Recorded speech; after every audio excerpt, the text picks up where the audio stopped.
الحمدللہ رب العالمین والصلاة والسلام علی سید المرسلین اما بعد فاعوذ باللہ من الشیطان الرجیم بسم اللہ الرحمن الرحیم۔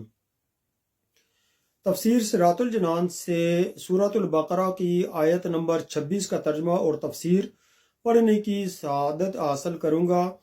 اللہ رب العزت کی رضا کی نیت کرتا ہوں اور تمام مسلمانوں کے اصال ثواب کی بھی نیت کرتا ہوں، اور جو کچھ بھی اس میں ہمارے لیے حکم فرمایا گیا، جس بات کی طرف ہماری رہنمائی فرمائی گئی، انشاءاللہ عز و جل اس پر عمل کرنے کی کوشش کی نیت بھی کرتا ہوں۔ بسم اللہ الرحمن الرحیم۔ ان اللہ لا یستحی ان یضرب مثلا ما بعوضة فما فوقها فأما الذین آمنوا فیعلمون انہ الحق من ربهم وَأَمَّا الَّذِينَ كَفَرُوا فَيَقُولُونَ مَاذَا أَرَادَ اللَّهُ بِهَذَا مَثَلًا يُضِلُّ بِهِ كَثِيرًا وَيَهْدِي بِهِ كَثِيرًا وَمَا يُضِلُّ بِهِ إِلَّا الْفَاسِقِينَ۔ ترجمہ کنز العرفان۔ بے شک اللہ اس سے حیا نہیں فرماتا کہ مثال سمجھانے کے لیے ایک ایسی چیز کا ذکر فرمائے، مچھر ہو یا اس سے بڑھ کر۔ بہرحال ایمان والے تو جانتے ہیں کہ یہ ان کے رب کی طرف سے حق ہے، اور رہے کافر تو وہ کہتے ہیں اس مثال سے اللہ کی مراد کیا ہے۔ اللہ بہت سے لوگوں کو اس کے ذریعے گمراہ کرتا ہے اور بہت سے لوگوں کو ہدایت عطا فرماتا ہے، اور وہ اس کے ذریعے صرف نافرمانوں ہی کو گمراہ کرتا ہے۔ ان اللہ لا یستحی، بے شک اللہ اس سے حیا نہیں فرماتا۔ جب اللہ تعالیٰ نے سورہ بقرہ کے دوسرے رکوع میں منافقوں کی دو مثالیں بیان فرمائیں تو منافقوں نے یہ اعتراض کیا کہ اللہ تعالیٰ کی شان اس سے بلند تر ہے کہ ایسی مثالیں بیان فرمائے، اور بعض علماء نے فرمایا کہ جب اللہ تعالیٰ نے کفار کے معبودوں کی کمزوری کو مکڑی کے جالوں وغیرہ کی مثالوں سے بیان فرمایا تو کافروں نے اس پر اعتراض کیا۔ اس کے رد میں یہ آیت نازل ہوئی۔ چونکہ مثالوں کا بیان حکمت کے مطابق اور مضمون کو دل نشین کرنے والا ہوتا ہے اور ماہرین کلام کا یہ طریقہ ہے، اسی لیے مثال بیان کرنے پر اعتراض غلط ہے۔ یضل بہ کثیرا، اللہ بہت سے لوگوں کو اس کے ذریعے گمراہ کرتا ہے۔ ان الفاظ سے کافروں کو جواب دیا گیا کہ مثالیں بیان کرنے سے اللہ تعالیٰ کا کیا مقصود ہے۔ نیز مومنوں اور کافروں کے مقولے اس کی دلیل ہے کہ قرآنی مثالوں کے ذریعے بہت سے لوگ گمراہ ہوتے ہیں جن کی عقلوں پر جہالت کا غلبہ ہوتا ہے، اور جن کی عادت صرف ضد، مقابلہ بازی، انکار اور مخالفت ہوتی ہے، اور کلام کے بالکل معقول، مناسب اور موقع محل کے مطابق ہونے کے باوجود وہ اس کا انکار کرتے ہیں۔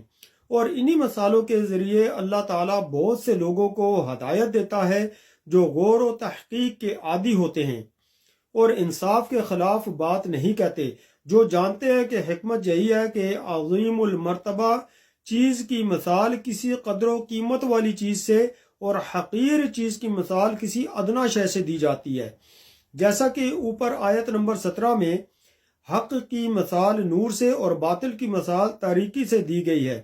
نزول قرآن کا اصل مقصد تو ہدایت ہے، لیکن چونکہ بہت سے لوگ اپنی کم فہمی کی وجہ سے قرآن کو سن کر گمراہ بھی ہوتے ہیں، لہٰذا اس اعتبار سے فرمایا کہ قرآن کے ذریعے بہت سے لوگ گمراہ ہوتے ہیں۔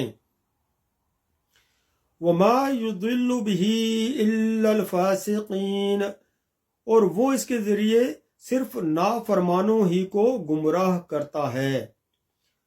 شریعت میں فاسق اس نافرمان کو کہتے ہیں جو کبیرہ گناہ کا مرتکب ہو۔ شریعت میں فاسق اس نافرمان کو کہتے ہیں جو کبیرہ گناہ کا مرتکب ہو۔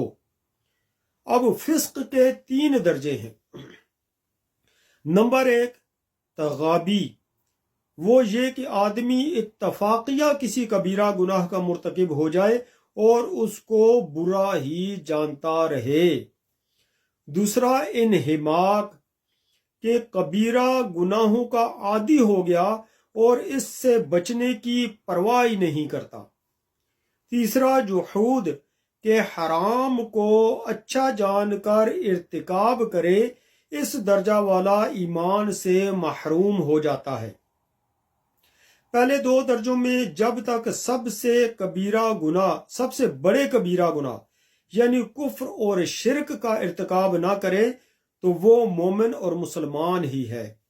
مذکورہ آیت میں فاسقین سے وہی نافرمان مراد ہیں جو ایمان سے خارج ہو گئے۔ یہاں تک اس آیت کی تفسیر ختم ہوئی۔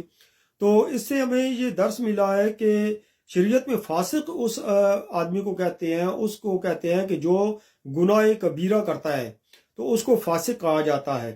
آپ نے اکثر فاسق کا لفظ سنا ہوگا اور فاسق مولن کا لفظ بھی سنا ہوگا۔ فاسق مولن وہ ہوتا ہے کہ ایسا گناہ کبیرہ کرنے والا کہ جس پر لعنت کی گئی ہو، تو وہ فاسق مولن کہلاتا ہے۔ لیکن فاسق کے 4 درجے ہیں۔ فاسق تین طرح کے لوگ جو ہے وہ فاسق ہوتے ہیں۔ ایک تو یہ کہ ایک وہ فاسق ہوتا ہے کہ جس کو تغابی کہا جاتا ہے اور یہ اتفاقیہ گناہ کبیرہ کر لیتا ہے اور اس گناہ کبیرہ کو برا ہی جانتا رہتا ہے۔ دوسرا فاسق انہماک اسے کہتے ہیں کہ یہ گناہ کبیرہ کا عادی ہو جاتا ہے اور اس سے بچنے کی بالکل پرواہ نہیں کرتا، یعنی گناہ کبیرہ کرتا ہے، پھر اللہ تعالیٰ کی رحمت پر یقین کرتے ہوئے، امید کرتے ہوئے پھر گناہ کر دیتا ہے اور اس سے بچنے کی کوشش نہیں کرتا۔ تو یہ سست قسم کا جو ہے وہ فاسق ہوتا ہے کہ جو گناہ کبیرہ سے بچنے کی احتیاط نہیں کرتا۔ اور تیسرا درجہ جو ہے وہ اس کا بے حد خطرناک ہے، وہ یہ کہ تیسرا درجہ جحود کا ہے کہ یہ فاسق ایسا ہوتا ہے کہ حرام کو اچھا جان کر کرتا ہے اور اس وجہ سے ایمان سے محروم ہو جاتا ہے، یعنی کافر ہو جاتا ہے۔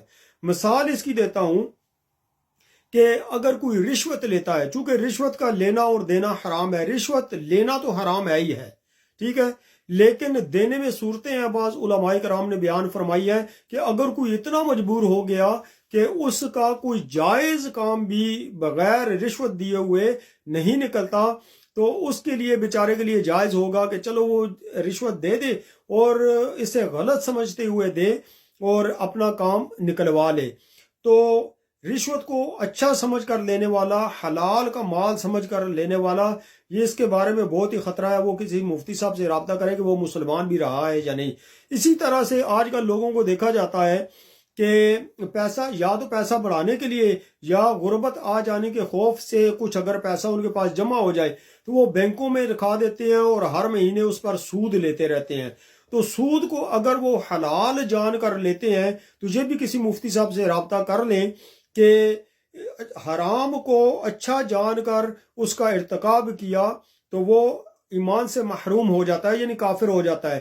تو سود کو حلال سمجھ کر لینے والے وہ بھی اس بارے میں غور کریں اور کسی مفتی صاحب سے رابطہ کر لیں، کہیں آپ دائرہ اسلام سے تو خارج نہیں ہو گئے، ارے چند ٹکوں کے لیے کہیں اپنا ایمان تو نہیں بیچ دیا۔